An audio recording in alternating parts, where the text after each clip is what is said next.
हाँ आई बोल। सचिन, अरे कुठे आहेस तू? कितना वक्त हुआ? थोड़ा लेट होया निकलने में। मैंने अभी हाईवे क्रॉस ही किया है, पाउडर रोड पहुंच गया हूँ। आधे घंटे में पहुंच जाऊंगा। घाई नको करू, संभाल के आ। तू टेंशन नको घेऊ। स्टू फोन मी।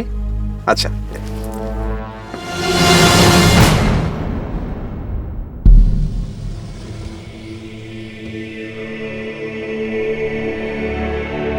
आप जिस नंबर को डायल कर रहे हैं वो काय इस झालं? समय स्विच्ड ऑफ है। अरे क्यों परेशान हो रही हो? आ जाएगा वो। सचिन का फोन बंद आ रहा है। अरे बाबा, उसका फोन का बैटरी बंद हो गया होगा इसलिए। 2 घंटे पहले फोन किया था, बोला था आधे घंटे में पहुंच रहा हूँ। मेरा तो दिल बहुत घबरा रहा है। नमस्कार, आदाब। क्राइम पेट्रोल डायल 100 में आप सबका स्वागत है। हमारे जीवन का हर दिन जिंदगी की आपाधापी में कब निकल जाता है पता ही नहीं चलता। वक्त की सुई अपनी रफ्तार से आगे तो बढ़ती जाती है, लेकिन अपने पीछे कई बार कुछ ऐसे घाव छोड़ जाती है जो वक्त के साथ और गहरे हो जाते हैं। कहते हैं कि हर किसी को अपने अतीत को भुलाकर आज में जीना चाहिए और अपने कल के बारे में सोचना चाहिए, लेकिन अगर किसी का अतीत उसके आज में शामिल होकर उसके कल को बर्बाद कर दे तो। हेलो। ओहो, छोकरे को उठा लिया है। आपको कितना टाइम लगेगा आने में? सुरेंद्र। हाँ कौन? सुरेंद्र। राजेंद्र? हाँ सुरेंद्र। काय झालं? वो सचिन नांदेड़ गया था एक डिलीवरी के लिए। हाँ अभी तक आया नहीं है। तू येतो का माझे बरोबर? हाँ शांत रहा तो मैं 1-2 मिनट में आ रहा हूँ। उसको चल के देखते हैं। बस शर्ट पहन के आ रहा हूँ मैं अभी। चलो। कोई जरूरत नहीं कहीं जाने की। आज दोस्त की याद आ गई। अरे नैना कब बस। हाँ दिमाग खराब होगा तुम्हारा। ये टाइम है इसे बात करने का। वैसे भी वो लोग टेंशन में है। हाँ काय झालं? माहिती आहे नाही रे, तो सचिन घरी चाला नहीं। मर गया होगा ना तो अच्छा होगा।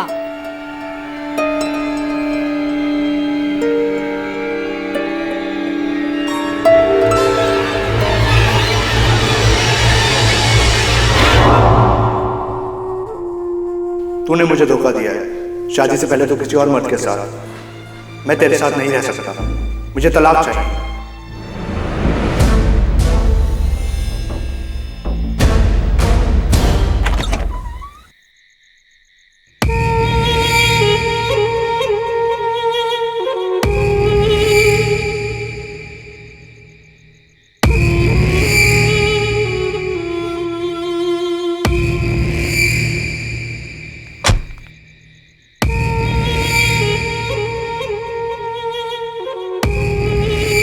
सचिन की काफी देर पहले फोन पर अपनी मां से बात हुई थी।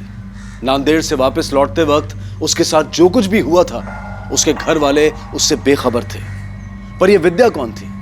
उसका इस कहानी से क्या लेना देना था? राजेंद्र और सुरेंद्र सचिन की तलाश में निकल चुके थे। अरे राजेंद्र एक मिनट गाड़ी थांबो। सचिनची तर गाडी नाही।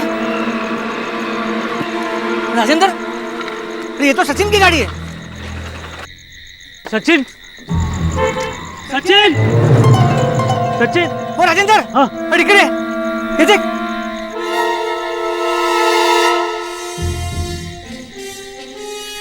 अरे सचिन। अंदर भी सचिन। सचिन डिलीवरी देने कहाँ गया था? वो नांदेड़ के पानगिरी गांव में गया था। रेहान, हाँ, सांभाळून जा। हाँ? अब पहुंचला की फोन कर। हाँ? सचिन को नांदेड़ से एक बहुत बड़ा ऑर्डर मिला था और ये ऑर्डर शादी के लिए था। जाते समय सचिन बहुत खुश था साहब। यहाँ पास में मोबाइल मिला है, स्विच ऑफ है। ये तो सचिन का फोन है साहब। हाँ सचिन का फोन है। शिंदे, सचिन के कॉल रिकॉर्ड निकालो और सचिन नांदेड़ में जिस आदमी को ऑर्डर देने गया था उसके बारे में पता लगाओ। हो सकता है यह ऑर्डर सचिन को फंसाने के लिए जानबूझकर दिया गया हो। सर, सचिन के पिता ने बताया कि ऑर्डर काफ़ी बड़ा था। हो सकता है सचिन को इस ऑर्डर के लिए काफ़ी पैसे मिले हों। पता लगाने की कोशिश करो कि जो कुछ भी हुआ उसके पीछे का मोटिव पैसा तो नहीं है। सर। राजेंद्र जी, आपके परिवार की या सचिन की किसी के साथ कोई दुश्मनी या कुछ कहा सुनी? हाँ साहब, वो डिलीवरी के एक दिन पहले सचिन का डिलीवरी बॉय राम और छोटू से झगड़ा हुआ था साहब। सेठ, ये अभी इस डिलीवरी में ज़्यादा पैसा लगेगा। ज़्यादा मतलब जितना आपने बोला था उतने में नहीं होगा अभी बस। अरे पहले तो कुछ बोला नहीं यार। और अब जब कल जाके डिलीवरी करनी है तू ज़्यादा पैसे मांग रहा है। रहने दे, मैं खुद डिलीवरी कर लूँगा। अच्छा, हम भी देखते हैं कैसे डिलीवरी करते हो तुम। उस समय तो मुझे ऐसा नहीं लगा था कि साहब सचिन के साथ वो लोग कुछ ऐसा करेंगे, लेकिन अब जब सचिन गायब है तो मुझे लग रहा है कि उन्होंने ही सचिन के साथ कुछ किया है। कहाँ रहते हैं राम और छोटू?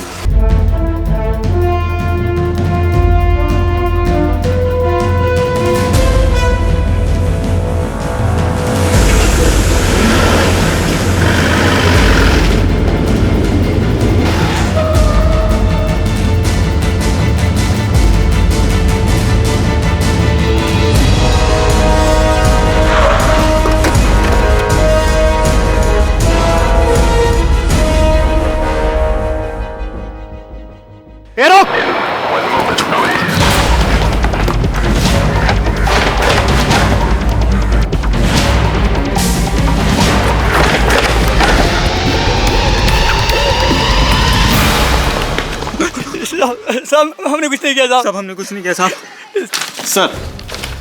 सर ये रहा सचिन का कॉल रिकॉर्ड। सर मैंने सचिन का मोबाइल चेक किया। जिस दिन सचिन गायब हुआ था उस दिन उसके मोबाइल पे टोटल 12 कॉल आए थे, जिसमें से उसने 5 रिसीव किए थे, बाकी के 7 उसके मिस कॉल में चले गए। सर सचिन को पहला कॉल योगेश राणा का आया था, जिसे मिठाई की डिलीवरी देने में खुद गया था।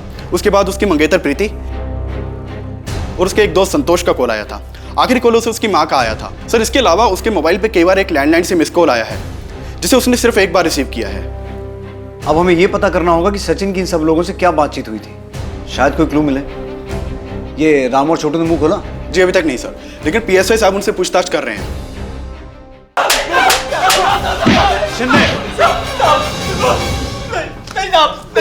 कहाँ है सचिन? क्या किया उसके साथ? हमको कुछ नहीं पता साहब। सेठ कहाँ पे? हमने कुछ नहीं किया साहब। कुछ नहीं किया तो भागे क्यों? क्योंकि एक दिन पहले सेठ से बहस हो गई थी हमारी। हमें लगा कि हम लोग हम पे शक करेंगे, हम डर गए थे साहब। जब तक ये सच ना बोले अच्छे से खातिरदारी करो इनकी। सर मिठाई की डिलीवरी कब तक मिलेगी ये जानने के लिए मैंने सचिन को कॉल किया था, और कुछ नहीं सर। हाँ सर, मैंने सचिन को कॉल किया था। हम दोनों कॉलेज से दोस्त हैं। उसका मैसेज आया था कि वो नांदेड़ आ रहा है कुछ डिलीवरी के लिए, तो हमने यहाँ मिलने का प्लान किया। हम दोनों काफ़ी समय से मिले भी नहीं थे। बाद में उसको कुछ लेट हुआ तो उसने प्लान कैंसिल किया सर मैंने तो उसे इसलिए फ़ोन किया था ताकि वो खाना खा ले। काम के आगे खाने का ध्यान नहीं रहता था उसे। सर मुझे तो लगता है। क्या लगता है आपको? मुझे लगता है कि इन सब के पीछे रूपाली का हाथ हो सकता है। रूपाली? रूपाली सचिन के पापा के दोस्त सुरेंद्र जी की बेटी है। सचिन को पसंद करती है वो। रूपाली की माँ ने तो बवाल ही खड़ा कर दिया था। सचिन ने बताया था मुझे कि रूपाली कोई ना कोई ड्रामा ज़रूर करेगी, इसलिए हमने सचिन के कमरे में एक कैमरा फिट कर दिया था। सबने देखा उसका वीडियो, सबने थूका रूपाली पे।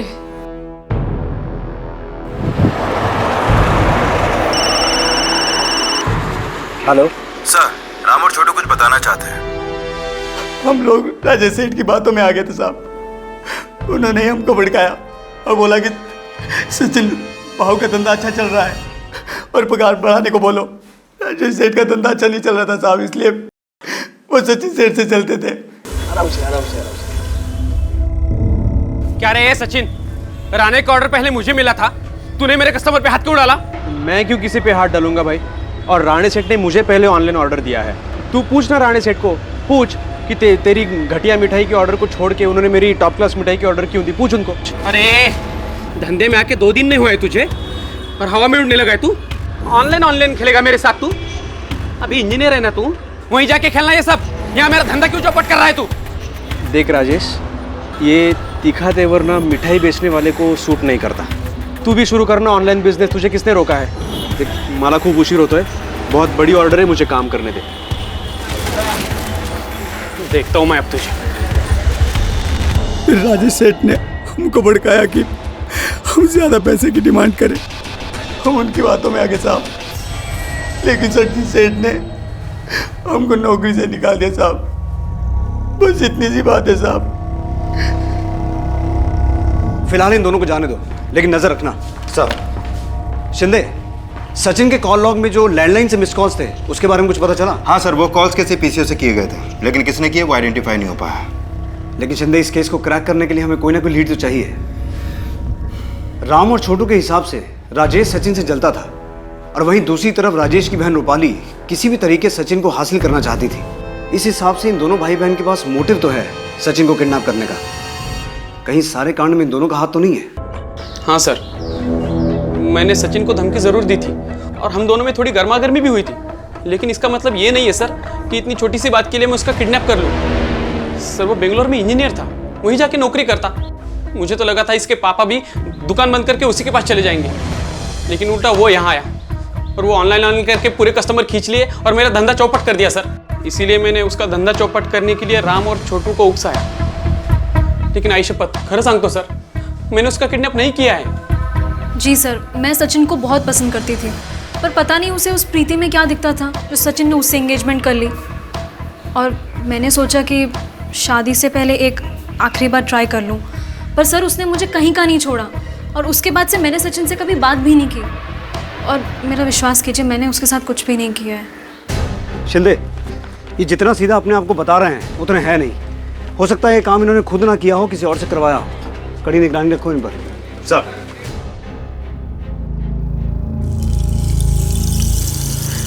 हमारा सचिन मिल जाएगा ना?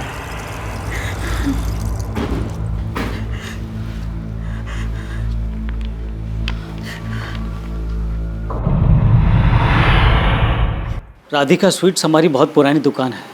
मैं और सुरेंद्र दोनों पार्टनर थे और हमारी दुकान बहुत अच्छी चल रही थी सर।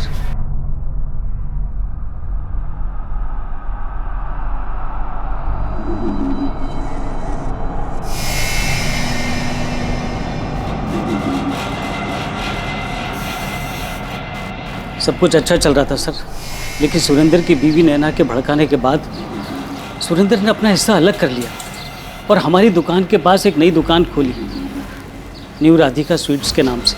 लेकिन उनकी दुकान चली नहीं। इसके बाद सुरेंद्र की बीवी हमसे जलने लगी और उसने अपने लड़के को मेरे लड़के के खिलाफ भड़काया और वो उसका दुश्मन बन गया। और उसके बाद भी बात नहीं बनी तो अपनी बेटी को मेरे लड़के को फंसाने के लिए लगाया। अगर उन दोनों की शादी हो जाती तो दोनों दुकानें फिर से एक हो जाती और फ़ायदा उन्हीं का था। देखा, तुम्हारा खास दोस्त है ना वो, क्या सोचता है हमारे बारे में? देखा, एक तो मेरी बेटी को बदनाम कर दिया, धंधा भी छुड़ा दिया, और अब क्या जीने भी नहीं देंगे क्या हमें? कीड़े पड़ेंगे उन्हें। नैना काय है? क्या नैना नैना? जाओ जाके पूछो तुम्हारे दोस्त से क्यों हमें बदनाम कर रहा है। साहब खरं सांगते मी, बहुत पैसे वाले लोग हैं और इकलौता बेटा। साहब हो सकता है ना पैसे के लिए किसी ने उसको उठाया होगा, फिर हम पे क्यों इल्जाम लगा रहे? सर, अभी तक रैंसम का कोई भी कॉल नहीं आया। शिंदे, हो सकता है किडनैपिंग पैसों के लिए नहीं बल्कि किसी पर्सनल रीजन की वजह से की गई हो। सर, क्या इसके पीछे सुरेंद्र की बीवी हो सकती है? क्योंकि जलन में इंसान कुछ भी कर सकता है और हो सकता है कि इसमें उसके बेटे बेटी भी शामिल हो। इन पर 24 घंटे नजर रखो, इनकी मूवमेंट से हमें बहुत कुछ पता चल सकता है। सर, आता मी सोडत नाही बघ। श्रद्धा, ए श्रद्धा, अरे क्या चाहते क्या हो तुम लोग? हाँ, क्या चाहते हो तुम? इतना कुछ किया फिर भी तुम लोगों का मन नहीं भरा? पुलिस में जाके कंप्लेंट कर दिया हम लोगों की। आप लोगों को कैसे पता चला तुम्हारे बेटे को हमने उठाया है? हाँ, अरे कितने झूठे इल्जाम लगाओगे हम पर? कितने लगाओगे? अगर मैंने बददुआ दी ना तो जिंदगी भर अपने बेटे का मुंह नहीं देख पाओगे। नैना, नैना, एक काय बड़े बने लावलस? चल ना बाबा, घरी चल ना। मुझे कोई शौक नहीं है रहने का, इनकी मरूद सूरत देखने का कोई शौक नहीं मुझे। भाई चलो, चल बघून घेईन, पण सोडणार नाही तुम्हाला, सोडणार नाही मी त्यांना, बघून घेईन। अरे इतना बड़ा इल्जाम आप पर, अरे कैसे शांत कर रहे हो आप? वैसे भी जो कुछ भी हुआ आपकी वजह से हो रहा है। मेरी वजह से? क्यों? आप ही ने मुझे वो आइडिया दिया ना बकवास सा सचिन के कमरे में जाने का। मतलब नैना तुम? हाँ, मैंने ही दिया तो क्या करती? हाथ पे हाथ धरे बैठी रहती और मैंने कोई गलत काम नहीं किया। अगर रूपाली की शादी सचिन से हो जाती ना तो फायदा हमारा ही होता। नहीं ना, अगर दोबारा मेरे पे हाथ उठाया ना तो हाथ काट दूंगी।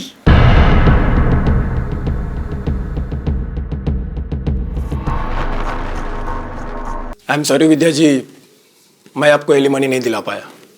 केस पूरी तरह से उनके फेवर में था।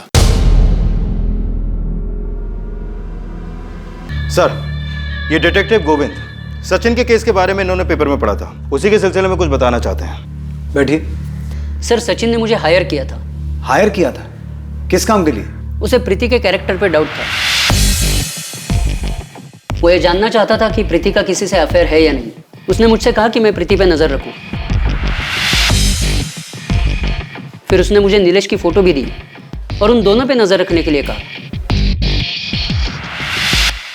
सर, जब मैंने नीलेश और प्रीति पे नजर रखना शुरू किया तो मैंने ये पाया कि उनके बीच ऐसा कुछ नहीं, वो सिर्फ दोस्त है। ये बात मैंने सचिन को भी बताई, लेकिन पता नहीं क्यों वो ये मानने के लिए तैयार ही नहीं था। फिर उसने मुझे प्रीति की पास्ट की डिटेल्स निकालने को कहा। पास्ट में प्रीति के कई सारे बॉयफ्रेंड्स रह चुके थे। प्रीति के पास में जितने भी बॉयफ्रेंड्स थे उनमें से कोई ऐसा भी है जिसके साथ प्रीति का? सर, मुझे तो ऐसे कुछ सबूत नहीं मिले। मुझे प्रीति के बारे में जो भी डिटेल्स मिली मैंने वो सारी सचिन को दे दी। ये सब प्रीति के बॉयफ्रेंड्स हैं? है नहीं, थे। अब प्रीति इनमें से किसी के टच में नहीं। लेकिन बॉयफ्रेंड्स तो थे ना? सर, प्रीति के एक्स बॉयफ्रेंड्स के फोटोज देखने के बाद सचिन काफी गुस्सा हुआ था। उसने मेरे सामने ही प्रीति से एंगेजमेंट तोड़ने की बात तक कह दी थी।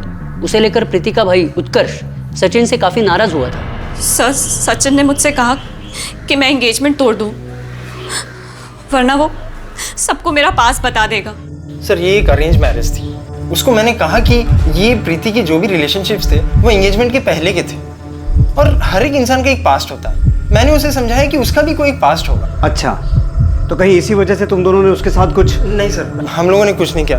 हम लोग इज्जतदार घर के लोग हैं। हम तो यही सोच रहे थे कि इसके बारे में घर में बात करने से पहले हम सचिन से एक बार और बात करते हैं, लेकिन इसी बीच हमें सचिन के गायब होने की खबर आ गई। तो तुमने उस दिन झूठ क्यों बोला था? सर, मैं डर गई थी क्योंकि हमारे बीच जो हुआ वो हमारे परिवार वालों को नहीं पता था। मैंने तो उसे इसलिए कॉल किया था ताकि वो एंगेजमेंट ना तोड़े, लेकिन उसने मेरी सुनी ही नहीं। मैं अपने परिवार को क्या जवाब देती सर? शिंदे, एक बात नोटिस करने वाली है। सचिन के इतने सारे दुश्मन हैं और सबके पास अपना अपना एक मोटिव है सचिन को किडनैप करने का। हाँ सर, लेकिन राम और छोटू पर नजर बनाए रखी है। वो लोग अभी एक कंस्ट्रक्शन कंपनी में काम कर रहे हैं और उनके अकाउंट में सिर्फ 30,000 रुपए जो उनकी सेविंग है। और ये रूपाली, वो भी बदनामी के बाद मोहल्ले में कम निकलती है, तो सचिन के गायब होने में इसका हाथ भी नहीं लग रहा। और राजेश पर नजर बनाए रखने के लिए हमने अपना एक कांस्टेबल तैनात किया है, लेकिन अभी इसके खिलाफ कोई सबूत नहीं मिला सर। अब बचे प्रीति और उत्कर्ष। इन दोनों का मोटिव भी स्ट्रांग है क्योंकि सचिन ने प्रीति के साथ अपनी एंगेजमेंट को तोड़कर शादी को बीच में लटका दिया था। सर, कहीं ऐसा तो नहीं कि इन्होंने बदनामी से बचने के लिए सचिन को गायब किया हो? फिलहाल हमारे प्राइम सस्पेक्ट ये दोनों ही हैं। इन दोनों पर भी नजर रखो। सर, प्रीति के कॉल रिकॉर्ड से नीलेश का नंबर मिल गया है। नंबर बेंगलोर का है। बैंगलोर? जी सर। ये सचिन भी पहले बैंगलोर में जॉब करता था ना? कहीं नीलेश, सचिन और प्रीति के तार बैंगलोर से तो नहीं जुड़े हैं? सचिन को आखिर क्यों किसी ने इस तरह से बंदी बनाकर रखा था, और जो लड़की उसके साथ कमरे में बंद थी आखिर वो कौन थी? इस केस में पुलिस को अब तक यह समझ में नहीं आ रहा था कि सचिन की किडनैपिंग कौन कर सकता है और क्यों। और उसी दौरान बैंगलोर में सचिन के पुराने दफ्तर से पुलिस को कुछ ऐसी बातें पता चली जिससे उनका नजरिया ही बदल गया। सर, सचिन हमारे ही ऑफिस में काम करता था। तो सचिन ने यहाँ से जॉब छोड़ी क्यों? छोड़ी नहीं सर, हमें उसे निकालना पड़ा। निकालना पड़ा? क्यों? सर, एक्चुअली सचिन का हमारे ऑफिस में काम करने वाली फीमेल स्टाफ के प्रति बर्ताव ठीक नहीं था। सर, हमारे ऑफिस में काम करने वाली फीमेल स्टाफ ने उसके अगेंस्ट में कंप्लेंट की थी। जब हमने इंटरनल इंक्वायरी की तो हमें पता लगा कि ये बात सही है, इसीलिए हमें सचिन को निकालना पड़ा।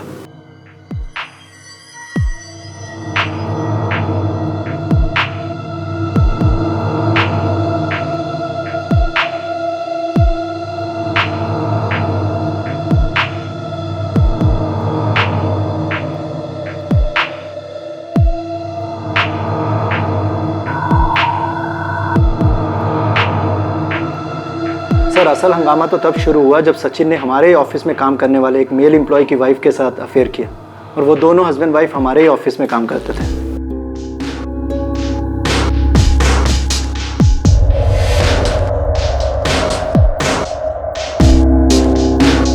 सचिन!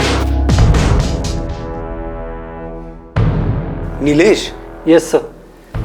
नीलेश की पत्नी के साथ सचिन का अफेयर था? Yes sir. आपके पास नीलेश की फोटो तो होगी? Yes sir. Just a minute sir. Shinde, वो फोटो देना जो उस डिटेक्टिव ने दी थी। सर। सर, नीलेश।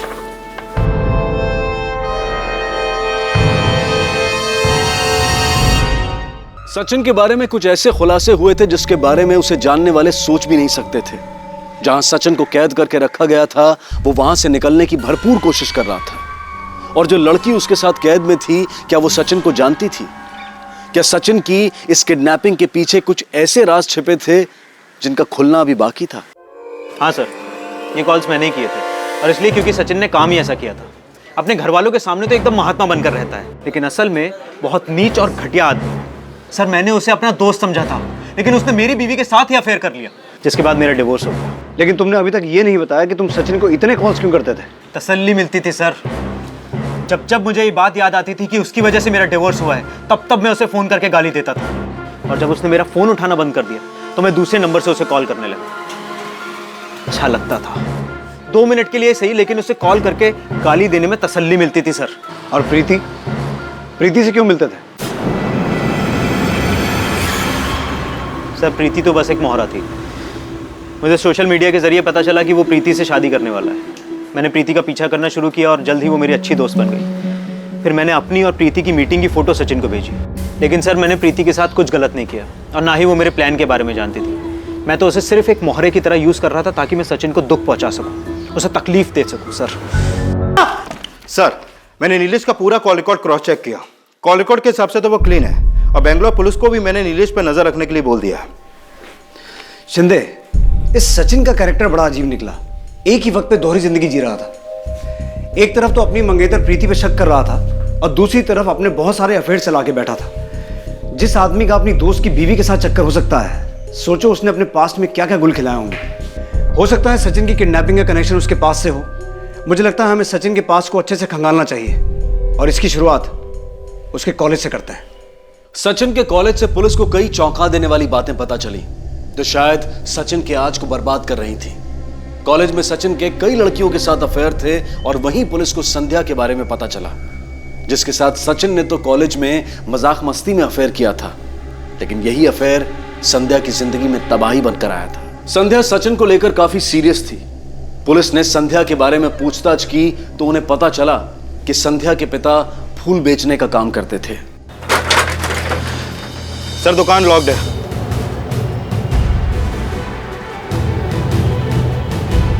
ये भूल वाला आज आया नहीं? आज क्या साहब, ये तो कई महीनों से नहीं आया है। क्यों, कहाँ गया? साहब, जाने से पहले बोल के गए थे नांदेड़ जा रहा है। नांदेड़? हाँ साहब। नांदेड़ में कहाँ? नांदेड़ में साहब, ये तो नहीं मालूम मुझे। शिंदे, सचिन भी मिठाई की डिलीवरी लेके नांदेड़ ही गया था ना?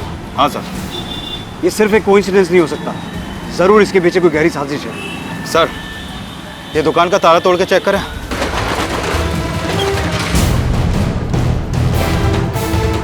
अच्छे से चेक करो, जल्दी। सर।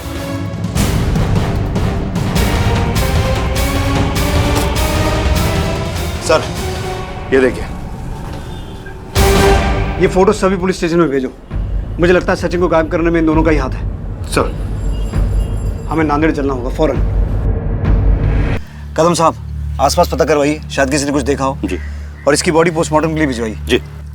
कदम साहब, हमें इन दोनों की तलाश है। हमारी इंफॉर्मेशन के हिसाब से ये दोनों नांदेड़ में ही रहते हैं। इस आदमी को तो मैं जानता हूँ।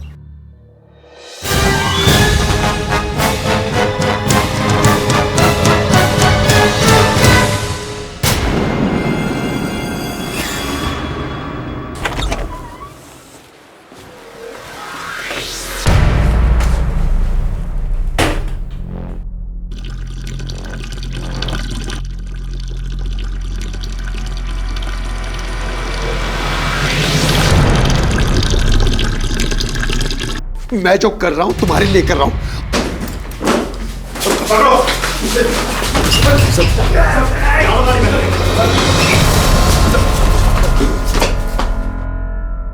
सचिन से क्या दुश्मनी थी तुम्हारी?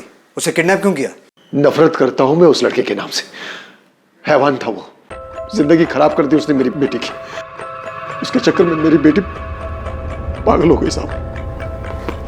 मैं रोज अपनी दुकान से उस सचिन को देखता था, हर हफ्ते किसी नई लड़की के साथ घूमता था और मेरी दुकान से फूल खरीद के उन लड़कियों को देता था। इस बीच पता नहीं साहब कब उसने मेरी बेटी संध्या को अपना शिकार बना दिया।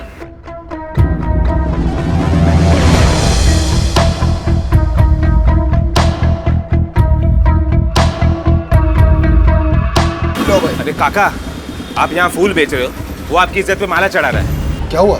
जब हमें पता चला, हमने सचिन को धमकी दी, उसको मारा पीटा भी। सचिन तो संध्या से दूर हो गया, लेकिन संध्या उससे अलग होने के गम में डूबती चली गई। उसका मानसिक संतुलन बिगड़ गया। सचिन ने तो हमारी बेटी से मजाक मस्ती में ये रिश्ता रखा था, लेकिन मेरी बेटी इस रिश्ते को अपना सब कुछ मान चुकी थी। हमने सचिन के पिता से बात की, लेकिन उसने हमारा यकीन नहीं किया। फिर सचिन ने हमें धमकी भरा फोन किया कि अगर हमने ये बातें किसी और को बोल दी तो वो अपनी और संध्या की सारी उल्टी सीधी फोटो सबको दिखा देगा। इसलिए हम चुप हो गए, लेकिन शायद भगवान को हमारी मजबूरी दिखी और वक्त की सुई वापस घूमकर अपनी जगह पहुंची। लेकिन अब वक्त हमारा था। सचिन मिठाई की डिलीवरी लेके आया, लेकिन तब मेरे भतीजे प्रसाद ने सुना कि वो शादी करने जा रहा है। बाजू में सचिन, मुझे पता चला कि तुम्हारी भी शादी हो रही है अभी। हाँ, सगाई पक्की हो रही।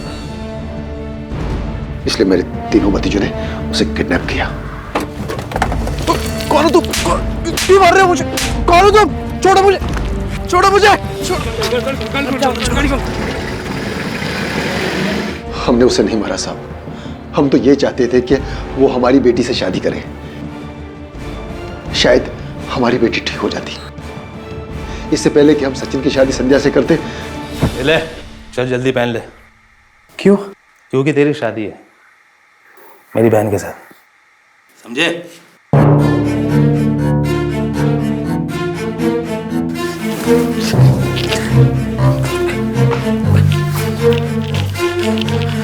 नहीं करूंगा मैं तुझसे शादी। इससे अच्छे कि मैं मुझे जान लूंगा। शादी नहीं करूंगा तुझसे मैं। नहीं करूंगा शादी। तुम जाओ यहाँ से। जाओ? तो तुम जाओ।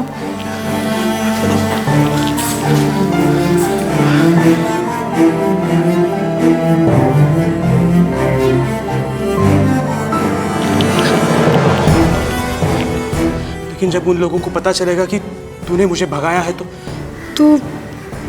वो लोग मुझे मार देंगे। और क्या?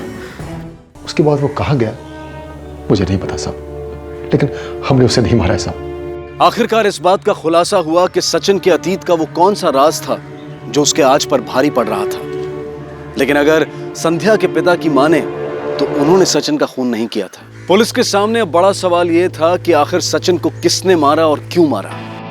अखबार में इस हत्या के बारे में पढ़कर पुलिस के सामने एक ऐसा शख्स आया जिसने इस केस की दिशा ही बदल दी है। सर, सचिन की फोटो न्यूज़पेपर में देखते ही सीधे हमारे पास आए। दरअसल जिस दिन सचिन की डेथ हुई थी, डेथ से कुछ देर पहले सचिन ने इनके मोबाइल से एक फोन किया था। किसे फोन किया था? सर वो तो मुझे पता नहीं। साहब वो भागता हुआ मेरे पास आया, मुझसे मेरा फोन मांगने लगा। मुझे एक फोन करना है आपके मोबाइल से। शक्ल से काफी परेशान लग रहा था और उसे चोट भी लगी थी। मुझे उस पर दया आ गया और मैंने अपना फोन उसे दे दिया। Thank you. शिंदे, फौरन पता करो इनके फोन से सचिन ने किसे फोन किया था। सर, ये फोन दीजिए। जी सर।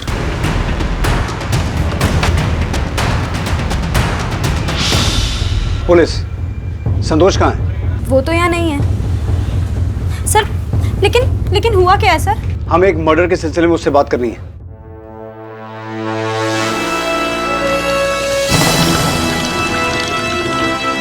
सर, अंदर नहीं है वो। शिंदे, रेलवे स्टेशन, बस अड्डा, ऑटो स्टैंड, हर जगह ढूंढो उसे। क्विक। सर लेकिन बताइए ना किसका मर्डर हुआ है? सचिन पाटेकर।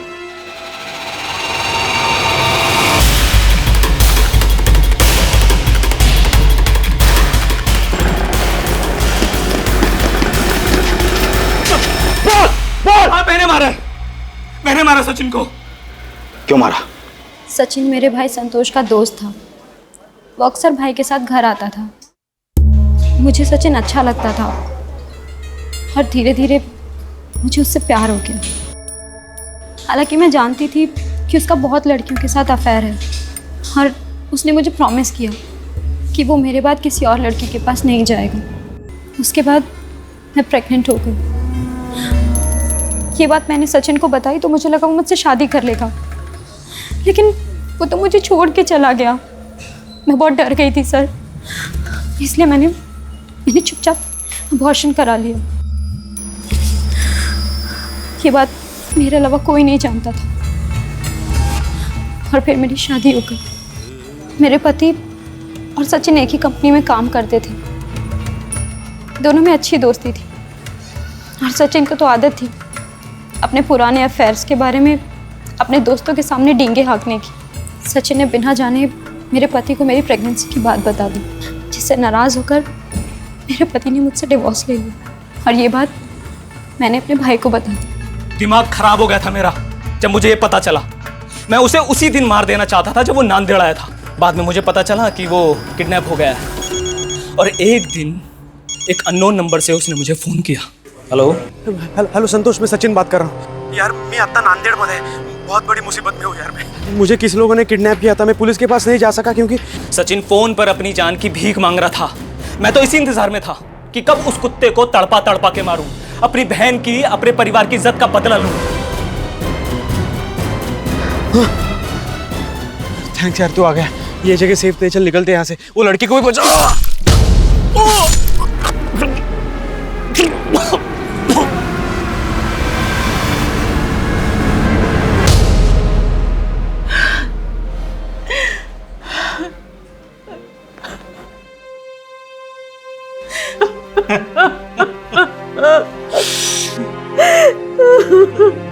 आपने कई बार ये सुना होगा, जैसी करनी वैसी भरनी। आज का ये केस इस कहावत को सच साबित करता है। आज सचिन तो जिंदा नहीं है, लेकिन उसकी वजह से न जाने कितनी जिंदगियां बर्बाद हो गई। भले ही सचिन का खून संतोष ने किया हो, पर राजेंद्र, संध्या, विद्या और शारदा, इन सब के विश्वास का खून सचिन ने कई बार किया था। सचिन के एक मजाक ने संध्या की जिंदगी बर्बाद कर दी। वो आज भी पूरी तरह से दिमागी तौर पर ठीक नहीं हो पाई है। जरूरत है कि हम अपने नजरिए को बदलें और रिश्तों की कदर करना सीखें।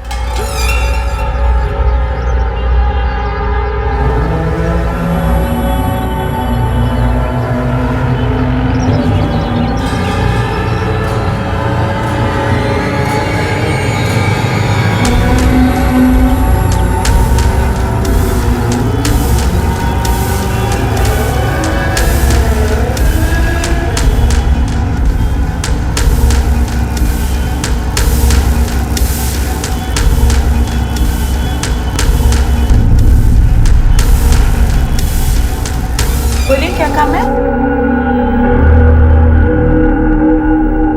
इतने अबॉर्शन करते कहाँ? बताइए, किसका करवाना है? माचा वहीनी। अच्छा, कितने पैसे लगेंगे? वैसे तो 10,000 लगते हैं अगर पति और फैमिली हो तो।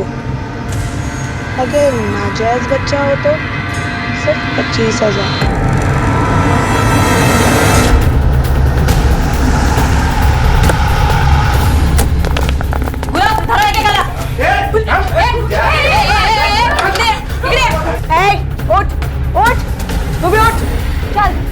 इल्लीगल अबॉर्शन का धंधा चलता ना यहाँ पे। बात झाली है ऐसी जेव्हा खाना आता चल तेरे को जेल की हवा खिलाती हूँ। तू तो भाग रही है, क्या हिला ताब्यात घ्या। गुरव टाका सगळ्यांना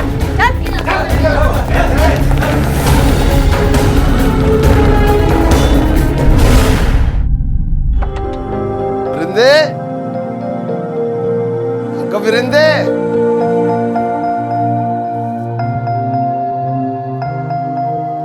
कुठे आहेस तू? बाबा आले। देख तेरी सब पुस्तक लेके आया मैं। वृंदे, वृंदे,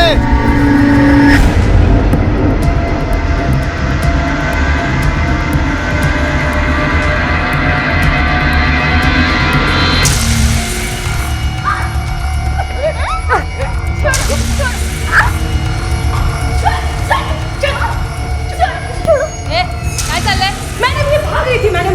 आत घेऊन दिला। भाग क्यों रही थी? नाम क्या है तेरा? अबॉर्शन वाले क्लिनिक पे क्यों गई थी तू?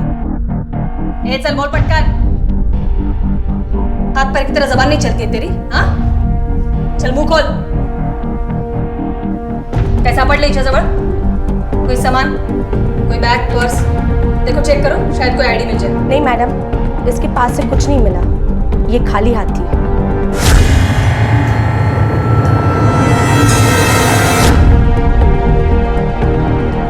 ये खून कैसे लगा? बोलो फटाफट। खाकर बोलोगी या बिना खाए?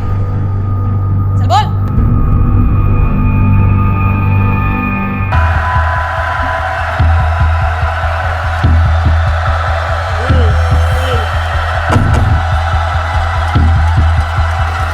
काटवड लवकर, फॅक्टरीला जायचंय।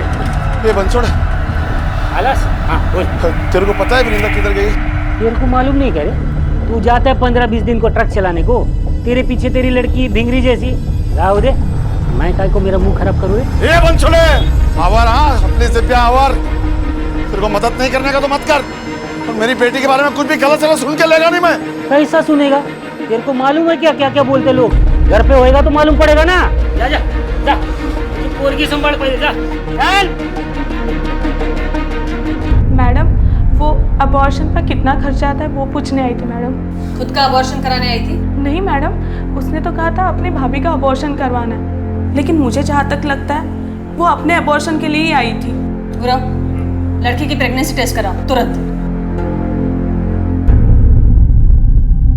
मैडम, लड़की की प्रेगनेंसी रिपोर्ट पॉजिटिव आई है। चलो कुछ मत बोलो, अपने घर का पता बोलो। माँ बाप इंतजार कर रहे होंगे तुम्हारा, घर छोड़ देते। देखो अगर कुछ नहीं बोलोगी तो यहीं बिठा के रखेंगे। क्यों? मैंने क्या किया है? जहाँ पर तू पकड़ी गई उस क्लिनिक में इलीगल एबॉर्शन होता था। पर मैं वहाँ काम नहीं करती। तो क्यों गई थी वहाँ पर? अबॉर्शन कराने? नहीं नहीं। देखो तुम्हारी टेस्ट से पता चल गया कि तुम प्रेग्नेंट हो। चल बोल, लफड़ा क्या है अभी? लफड़ा नहीं है मैडम, प्यार है मेरा। तो ये बच्चे को क्यों गिराना चाहती हो? नहीं मैडम, मैं गिराने नहीं गई थी, मैं और मेरा पति तो ये बच्चा चाहते हैं। क्यों आ रहा तू मेरे पेट में? आगे क्या कम मुसीबत थी मेरे पास? तुम भी आ गए उसको बढ़ाने के लिए। पति? शादी हो गई है तुम्हारी? जी। उम्र क्या है? 21 साल। लगती तो 18-19 साल की है। नहीं नहीं साहब, सच बोल रही हूँ, 21 साल की हूँ मैं। और ये खून तेरे कपड़ों पे कैसे लगा? चल बोला भी। वो मैडम, मेरी तबीयत खराब थी ना, तो मेरा पति खाना बना रहा था तो उंगली कट गई उसकी, उसी का खून लगा। चल ठीक है, फोन लगा पति को, बात करा। फोन नंबर याद नहीं है।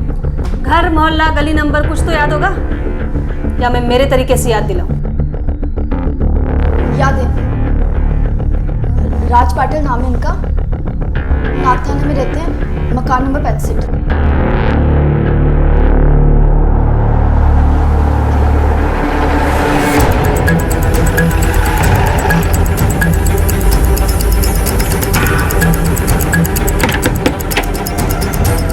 राज पाटिल किधर है?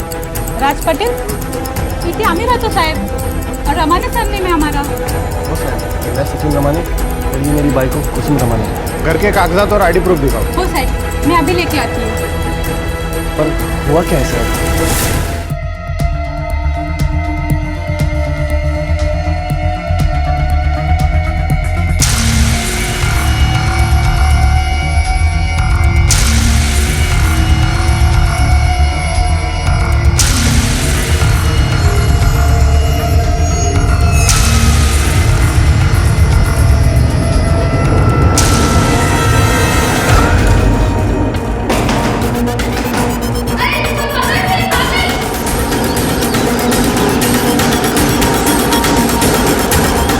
से भागी तुम?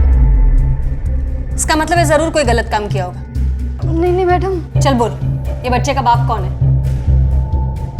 और ये तेरे कपड़ों पे खून के निशान कहां से आए?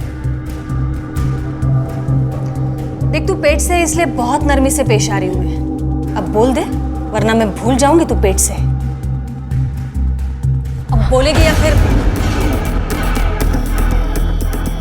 बताती हूँ मैडम, मैं सब बताती हूँ। मेरा नाम राधिका है, कोल्हापुर से हूँ मैं। 3 महीने पहले मैं एक लड़के के साथ भागकर सतारा आई थी। लेकिन क्या? जब उसे पता चला कि मैं माँ बनने वाली हूँ, उसने मेरे साथ मारपीट की, मुझे बहुत मारा। मैं आपको बचाने की कोशिश करी थी, इसी में मैंने उसके सर पे मारा और उसका खून मेरे यहाँ लग गया। मतलब मर्डर किया है तुमने? नहीं मैडम, मैंने किसी का मर्डर नहीं किया है। उसको तो बस थोड़ी सी चोट लगी थी। उसके बाद उसने मुझे स्टेशन पर छोड़ा और मेरे हाथ में कोल्हापुर की ट्रेन की टिकट दी, पर मैं घर नहीं गई। मैं वहाँ से सीधा क्लिनिक गई अबॉर्शन के लिए। कौन सी गाड़ी से टिकट करवाई थी कोल्हापुर के लिए? सुबह 8 बजे की ट्रेन थी, महाराष्ट्र एक्सप्रेस।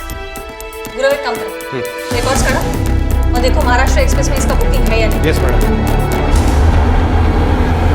महज 18-19 साल की दिखने वाली ये लड़की जो अपना नाम राधिका बता रही थी, आज उम्र के ऐसे पड़ाव पर थी जहां बचपन की मासूमियत के साथ बढ़ती उम्र की समझ भी आ जाती है, लेकिन समझदारी से कदम उठाना थोड़ा मुश्किल होता है। इंसान झूठ 2 हालात में बोलता है, जब वो किसी से कुछ छिपाना चाहता है या फिर वो कुछ गलत कर रहा होता है। ये लड़की बार बार झूठ बोले जा रही थी, चाहे वो उसकी शादी का जिक्र हो या फिर उसकी उम्र का, हर बार झूठ। और जिस क्लिनिक में इल्लीगल अबॉर्शन होता था, वहां ये लड़की क्या अपना अबॉर्शन करवाने आई थी? क्यों ये अपने झूठ से पुलिस को गुमराह कर रही थी और बार बार पुलिस स्टेशन से उसकी भागने की कोशिश कई सवाल खड़े कर रही थी। मैडम वो फिर से झूठ बोल रही है। 2 दिन रिमांड में रहेगी ना, सब उगल देगी। नहीं जय, अगर ये सच बोल रही है तो इसके ऊपर जो बीती है वो हम नहीं समझ पाएंगे, और हमारा काम है सच का पता लगाना, और हम वो लगा कर रहेंगे।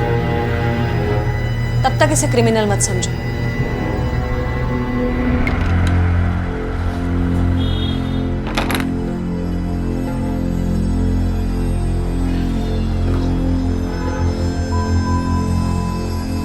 हे देवा, कुठे शोधू या पोरीला?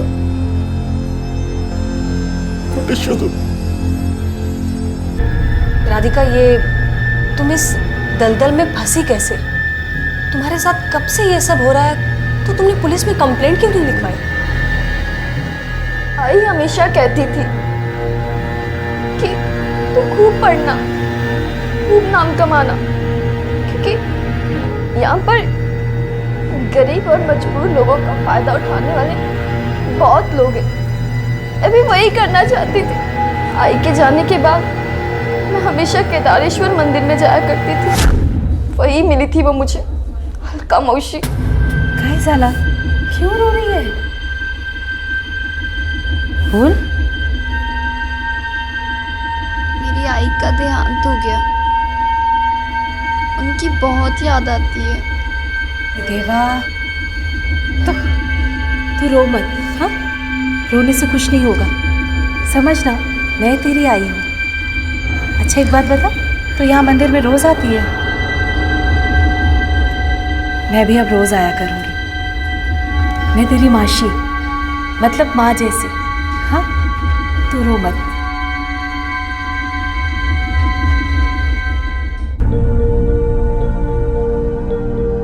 अलका मौसी के आने से लगा जैसे खुशी मिल गई।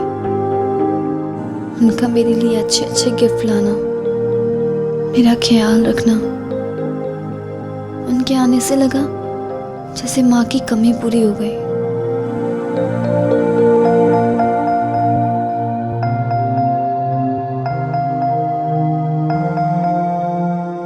तेरे बाबा 15-15 दिवस बाहर रहते हैं, तुझे कंटाला आता होगा ना?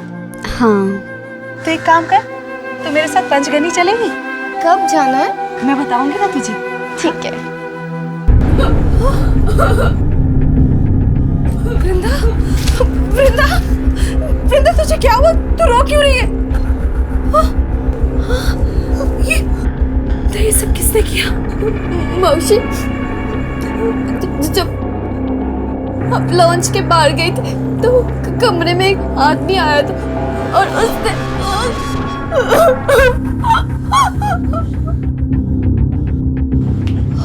देवा,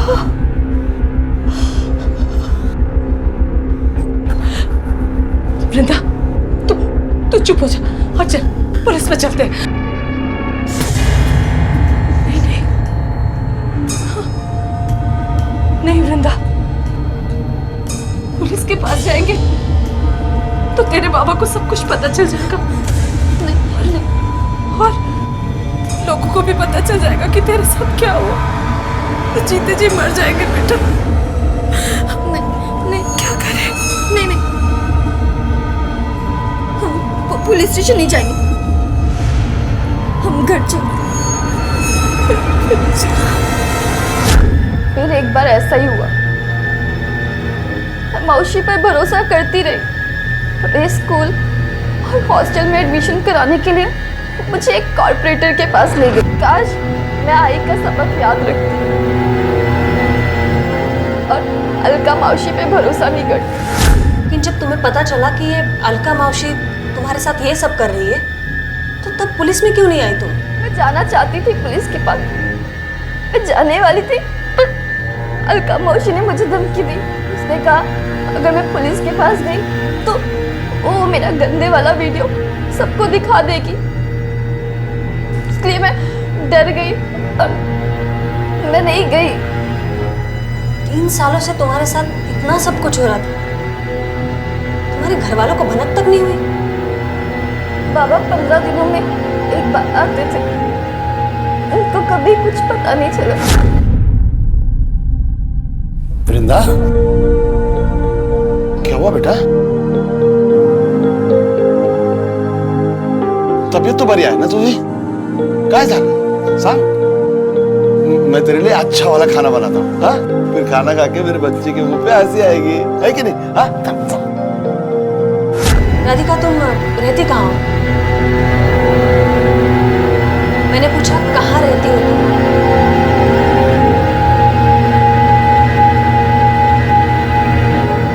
कुछ याद नहीं है।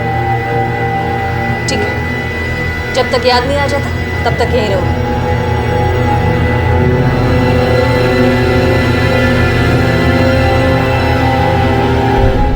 मैडम, इस लड़की को किसी भी रेपिस्ट का नाम पता नहीं, और जितने भी लोग हैं सब बड़े पोस्ट वाले लोग हैं, तहसीलदार, कॉर्पोरेटर, सरपंच। गुरव, हमारी वर्दी पोस्ट नहीं देखती है, उसके लिए इंसान की 2 ही कैटेगरीज है, क्रिमिनल और इनोसेंट। मैडम, वो जितनी भोली दिखती है ना वो है नहीं। आप बस ऑर्डर दीजिए, मैं उसे ठीक कर दूँगी। नहीं जया, एक काम करो, केदारेश्वर मंदिर भेजो किसी को ये लड़की की तस्वीर लेकर। ये मौसी बहन जी का मेल मिलाप इसी मंदिर में होता है, इस लड़की का सच इसी मंदिर के आसपास होना चाहिए।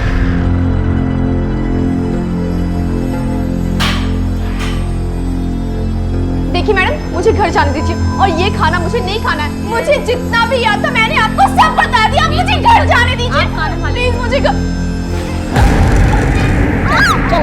चला मुझे बहुत मत पकड़ लिया तू। हाँ बच्चे, हाँ, ये तमाशा यहाँ नहीं चलने वाला है।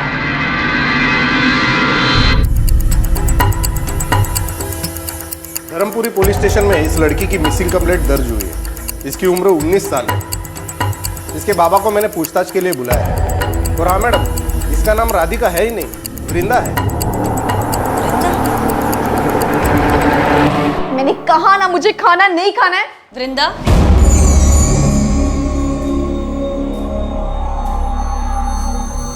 आपको मेरा नाम कैसे पता चला? धर्मपुरी में रहती हो ना, तुम्हारे बाबा को बुलाया है, शायद याददाश्त वापस आ जाएगी बाबा से मिलके।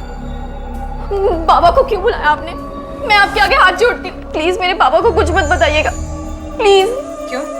ये बाबा से इतना क्यों डरती हो तुम? क्या हुआ है?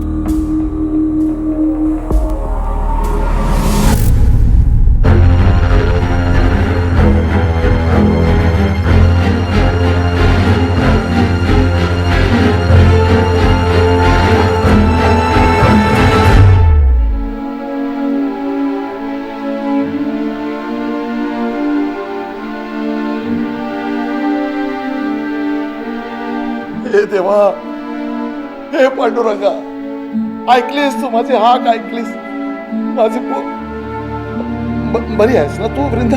हाँ, तू यहाँ पुलिस थाने में क्या कर रही? मैं बताती हूँ।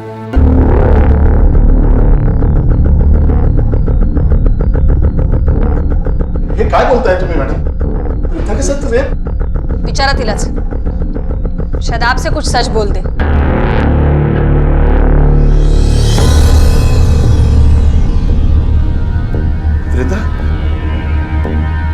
काय ऐकतोय मी? क्या हुआ है तेरे साथ? क्यों नहीं बोलती सच तू? हाँ? और तू 3 महीने से ये देवा। पापा, मैंने मैडम से झूठ बोला था, मेरा कोई रेप नहीं हुआ। पापा, मैं आपको बताना नहीं चाहती थी कि मैं पेट से हूँ। पता नहीं, पता कौन है वो? बोलना कौन है जिसने तेरी जिंदगी खराब की? कौन था पोरा है? बोल। गोविंद का लड़का राजू, जिसके साथ तू स्कूल में पढ़ती थी। सावित्री का लड़का अखिल, हमेशा तेरे को नजर गड़ा के देखता था। 2-3 बार छेड़ा था ना तेरे को उसने? बोल, अरे बोल ले।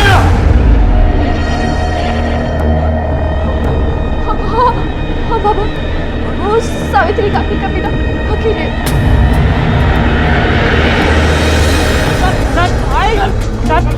ऐका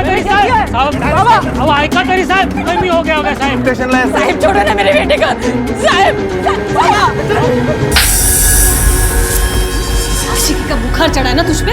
हाँ, ये वृंदा का बाप 15-20 दिन घर से बाहर रहता था, पता था तुझे? किस चीज का फायदा उठाया तूने? बोल बोल। नहीं मैडम, हम सिर्फ पड़ोसी हैं। मैंने तो उसे हाथ तक नहीं लगाया। हाँ, बस उसे देखता था।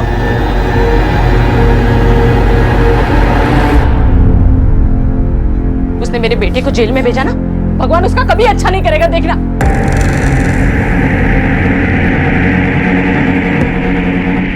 काला करके और मेरे बेटे को जेल में भेज दिया तूने। ये इसने क्या किया? पुलिस उसका पता लगा रही है। अगर मेरे बेटे को कुछ हुआ ना तो मैं छोड़ूंगी नहीं। खबरदार चल भाई, तू चल। मैं छोड़ूंगी नहीं तुझे। हाँ जा जा। हाँ चलो आ बेटा। ये बस इकडे।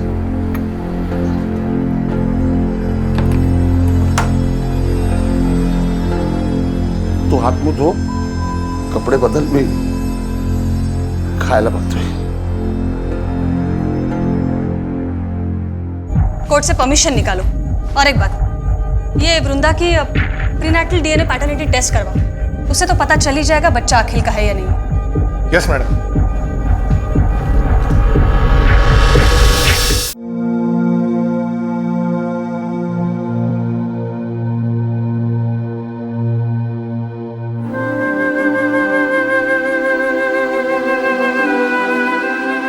काय बनवू खायला?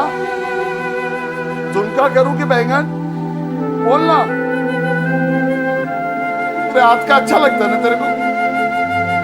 दाल चपाती बनाता हूँ। हाँ, पता नहीं कब से ठीक से खाना नहीं खाया तू।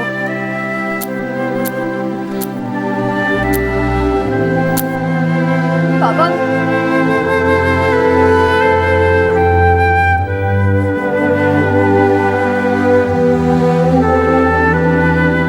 गुस्सा आ रहा है ना मेरे पे? गुस्सा तो है, बेटी है तू मेरी। मेरे पे गुस्सा आ रहा है ना? ठीक है, हाँ मुझे मारो। गुस्सा आला हो। मैं कभी तेरे को गुस्से में आग बड़ी करके भी नहीं देखा। फिर आज अपने कलेजे के टुकड़े को कैसे चोट पहुंचा सकता?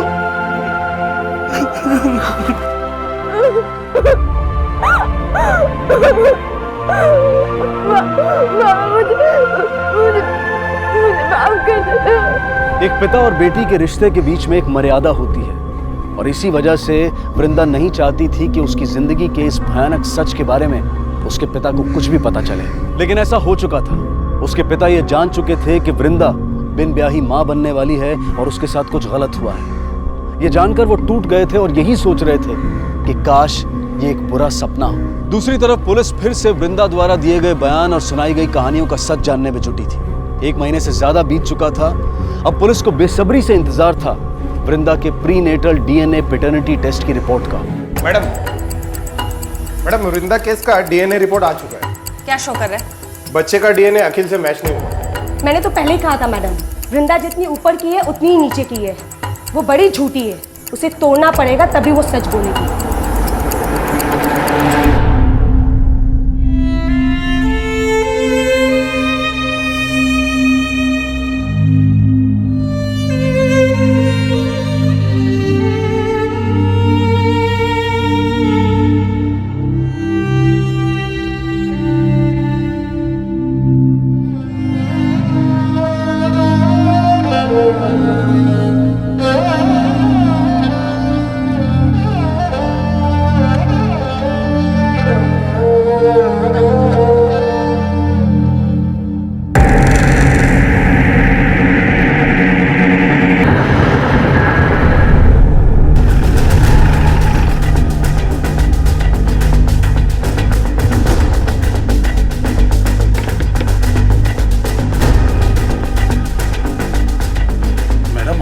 वृंदा को बुलाइए।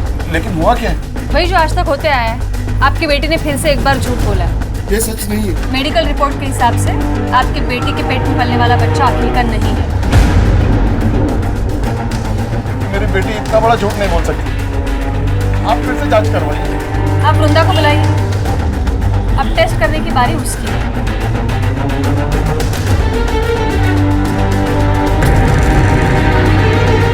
मैडम, वृंदा तो नहीं है। रात को तो घर पे ही थी। वृंदा के बारे में पता करा। ज्यादा दूर नहीं गई होगी, यहीं आसपास होगी।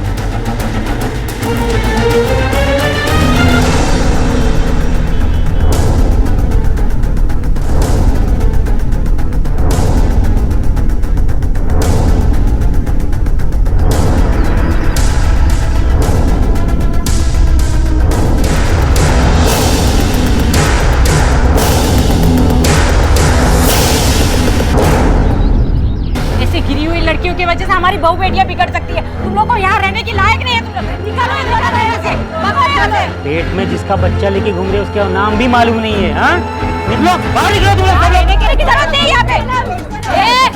क्या चल रहा है? हाँ, तमाशा इकड़े। चला आप अपना घरी। ये चलना। चल चलो अंदर चलो। तूने सोचा ही नहीं कि तू नहीं रहेगी तो मेरा क्या होगा? बाबा का ख्याल नहीं आया तेरे को? आपके बारे में ही सोच रही थी, इसीलिए घर छोड़कर गई। मेरे बारे में सोचती है ना, तो मेरे लिए जी। बता दे मैडम को सब कुछ सच सच। मैडम, मैंने जो आपको पहले बताया था वही सच था। मेरे साथ 20-22 लोगों ने रेप किया। तो फिर तुमने जो कहा था कि ये तुम्हारे पेट में अखिल का बच्चा है, वो मैंने झूठ बोला था।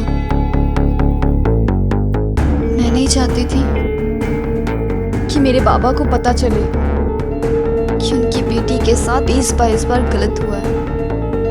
बाबा सह नहीं पाते। अच्छा, ये अलका तुम्हें कहाँ ले जाती थी? नहीं, अच्छे से याद नहीं है। अलका मौसी आती थी मुझे लेने और वही छोड़कर जाती थी। माँ बाप को पता चलेगा तो क्या होगा? सोसाइटी में बात फैल गई तो लोग क्या कहेंगे? ऐसी ही डर की पट्टियों को शातिर गुनहगार अक्सर मासूमों के मुंह पर लगाकर उन्हें चुप करा देते हैं और अपने फायदे के लिए उनसे मनचाहा काम करवाते हैं। आखिरकार वृंदा के झूठे स्टेटमेंट्स के उलझे हुए धागों में से जो एक सच का धागा पुलिस के हाथ लगा, वो था उसके साथ 20-22 बार किए गए बलात्कार का सच। क्या वाकई में कोई अलका मौसी थी जिसने अपने फायदे के लिए वृंदा का इस्तेमाल किया था और उसे सरपंच और मास्टर जैसे लोगों को बेच दिया था? या फिर इस बार भी सच कुछ और ही था? पुलिस के लिए ये चुनौती थी कि इतनी बार झूठ बोलने के बाद भी क्या वृंदा पर फिर से भरोसा करना ठीक था?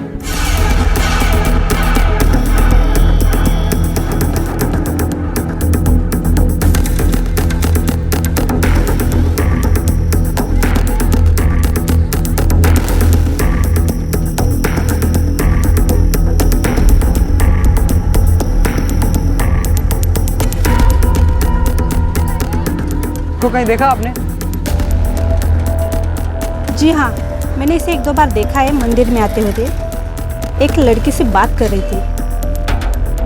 ये लड़की है वो? जी हाँ, यही है।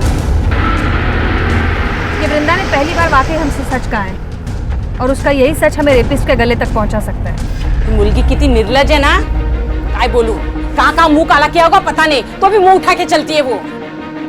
बाप भी तो वैसे ही होगा ना, 15-15 दिन बाहर रहता है, कहाँ मुंह मारा होगा पता नहीं उसने। इसको और इसके बेटी को ना जहर खा के मरना चाहिए।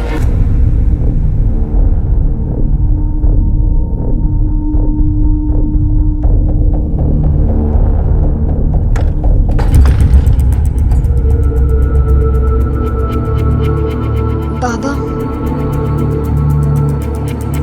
पानी आन।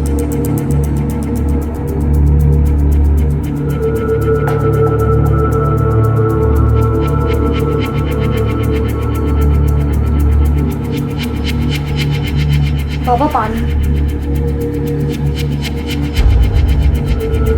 क्या है ये मेरे आने वाले बच्चे के लिए।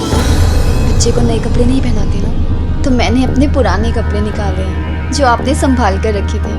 बाला, सब बेड़ापना करो ना कुछ, मेरी बात मान, गिरा दे इसको। दूसरों की गलती की सजा मैं अपने बच्चे को क्यों दूं? सागा ना, जो बच्चा अभी इस दुनिया में आया भी नहीं है, आप उसे गिराने की बात कर रहे हैं। मैं अपने बच्चे को जन्म दूं। क्यों? क्यों उसको जन्म देके अपनी तकलीफ को बढ़ाना चाहती? चल मेरे साथ अस्पताल में चल। छोड़ो मुझे। ना मैं कुछ करूंगी और ना ही आपको करने दूंगी, और ना ही किसी को अपने बच्चे को चोट पहुंचाने दूंगी।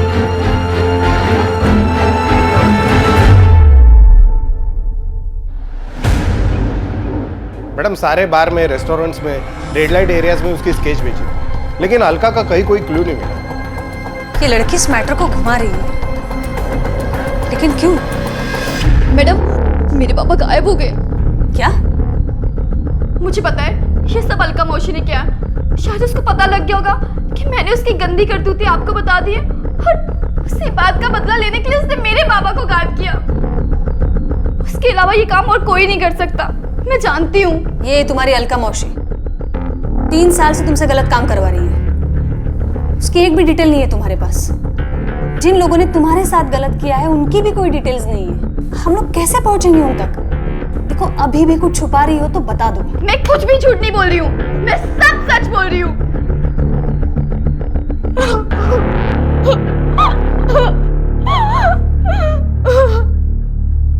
मैडम मी सगळीकडे इन्क्वायरी केली, सखा जाधव के बारे में किसी को कुछ भी पता नहीं। हो सकता है गुरु वो लड़की सही बोल रही हो, जो कुछ भी किया है अलका ने किया हो। मैडम आप फिर से उस झूठी की बातों को सच मान रहे हो? देखो, तुम्हारे साथ जो कुछ भी हुआ है वो गलत हुआ है, लेकिन तुम थोड़ा याद करने की कोशिश करो। जितना क्लियर तुम हमें बताओगे उतना जल्दी हम उन दरिंदों को पकड़ पाएंगे। अच्छा ठीक है, ये उस जगह जाने में कितना समय लगता था? 3 घंटे शायद। वहाँ एक गांव था जहाँ सरपंच जी का घर था। सरपंच जी ही बघा मुलगी। बस 3 घंटे लगे थे। वहाँ मास्टर जी मिले थे, फिर 2 घंटे लगे थे। वहाँ कोई तहसीलदार थे। क्या साहेब, बस इतना ही? जितनी कौली पोरगी उतना जास्ती पैसा। गुरु एक काम करा, ये सातारा से 2-4 घंटे पर जितने भी गांव हैं, उस गांव से सारे तहसीलदार, सरपंच, मास्टर, नेता, ये टाइप के लोगों की फोटो और डिटेल्स निकालो। मैडम आपको लगता है ये सब सच होगा? गुरु, अगर ये लड़की सच बोल रही है ना, तो ऐसी कई लड़कियां होंगी इस दलदल में, और उन्हें बचाने के लिए व्हाइट कलर की सफेदी भी चेक करनी पड़ी ना, तो भी मैं करूँ।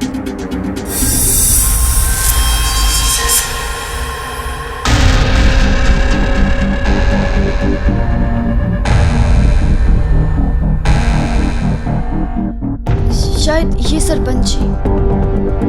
इसमें देखो तहसीलदार है,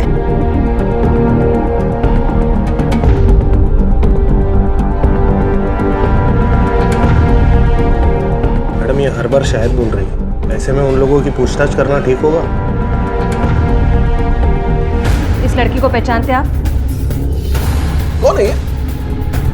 इस लड़की का रेप हुआ है, और जिन लोगों ने रेप किया है उनमें से एक आप है, ऐसा इसका कहना है। मैडम आप यहाँ तक आके ऐसी बातें करके मेरा नाम खराब करने की कोशिश कर रही है। आप लोग जरा भी दिमाग नहीं लगाते ना, बस ऐसे ही चले आते हैं। इस लड़की का तो पता नहीं, लेकिन दोबारा अगर मेरे ऊपर आरोप लगाया तो आप पर ही हरेसमेंट के केस ठोक दूंगा।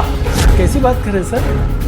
Sir I am a teacher, हम बहुत इज्जतदार लोग हैं। सर मैंने अपनी पत्नी को छोड़ के किसी भी महिला को हाथ तक नहीं लगाया। गुरु एक काम करा, सबके कॉल डिटेल्स निकालो और देखो कोई ऐसा एक नंबर है जो सबसे कनेक्टेड है। Yes madam. ये अलका ने सबको 1-2 बार तो पक्का फोन किया होगा। मैडम एक लेडी आई है, उसे वृंदा के बारे में कुछ बात करनी है। बुलाओ। Okay ma'am.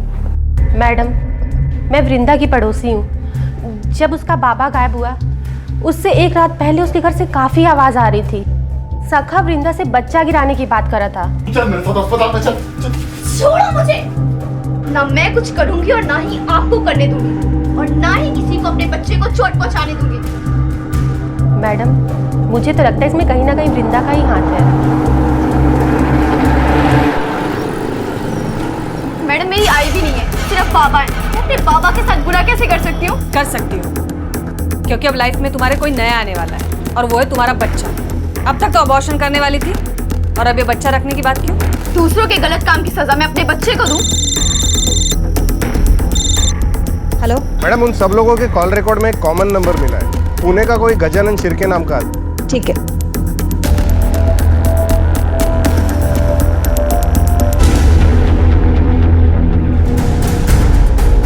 ये मेरा नंबर नहीं है साहब। पर ये नंबर तो आपके नाम पर दिखा रहा है। तुमने अपने डॉक्यूमेंट्स किसी से शेयर किए थे? हाँ साहब, अपना कोई करीबी हुआ तो उसे अपने डॉक्यूमेंट में सिम कार्ड दे देता हूँ। इलीगल है ये। स्केच दिखाओ। क्या इसको सिम दिलाने के लिए भी अपने डॉक्यूमेंट्स दिए थे? मैडम ये तो अलका ताई है, बाजू वाली गली में रहती है, बहुत अच्छी औरत है। उनका एक NGO भी चलता है जो सबका भला करता है। Thank you.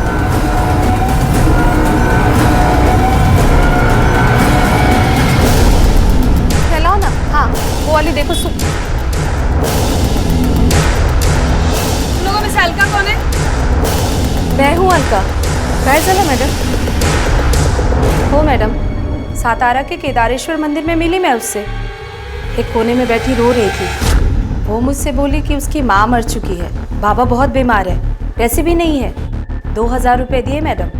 और एक दिन मैं उसके घर भी गई उसके बाबा को देखने। बाबा तो अस्पताल में है।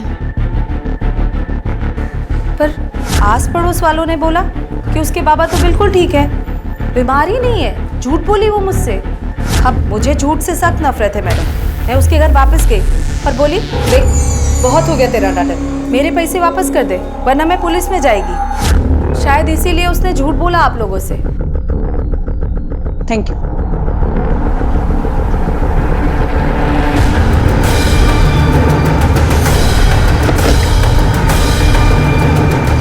मैं पुलिस को फोन करता हूँ। Hello police station.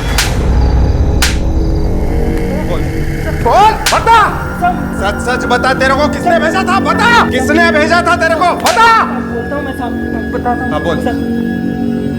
Alka Mohsin भेजा साहब, वृंदा और उसके बच्चे को मार देंगे। मैं कुछ नहीं करी। आप मैडम मेरी बात तो सुनो। वो लड़की 1 नंबर की झूठी है मैडम। वो सब कुछ झूठ बताया उसने मेरे बारे में। मैंने कुछ नहीं किया मैडम।